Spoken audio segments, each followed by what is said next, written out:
అందరికీ ఈ వీడియో అయితే తీసి చాలా అంటే చాలా రోజులు అవుతుందండి. అటు ఇటు 10 డేస్ దాకా అవుతుంది. చాలా లేట్ అయిపోయిందండి వీడియో అప్లోడ్ చేయడానికి. ఈ రోజు అయితే కుదిరింది.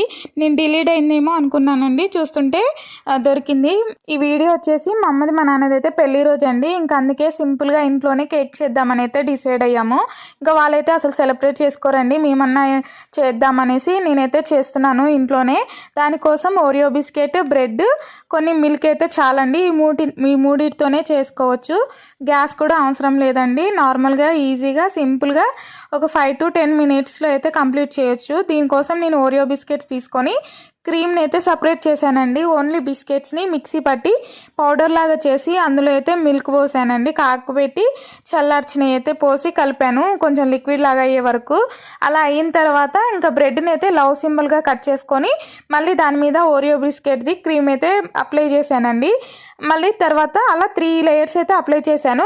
మధ్యలో బ్రెడ్కి అయితే షుగర్ సిరప్ అయితే పోసుకుంటూ అప్లై చేశానండి. ఇంకా లాస్ట్కి కొంచెం పౌడర్ మిలిగితే అదైతే పైన అయితే చల్లాను. ఇంకా ఫస్ట్ అయితే వైట్ సపరేట్ చేశాను కదండి, అవి అయితే ఫ్లవర్స్ లాగా అయితే చేశానండి వీడియోలో చూపించే విధంగా.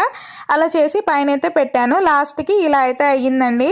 ఇంకా మా మమ్మీ వాళ్ళతో అయితే కేక్ అయితే కట్ చేసాము. చాలా అంటే చాలా బాగుందండి టేస్ట్. నేను ఇలా వస్తుందని అనుకోలేదు. చూడ్డానికి ఎలా ఉన్నా కానీ టేస్ట్ మాత్రం చాలా అంటే చాలా బాగుంది. లాస్ట్ వరకు చూసినందుకు చాలా థ్యాంక్స్ అండి. Thank you for watching. Bye.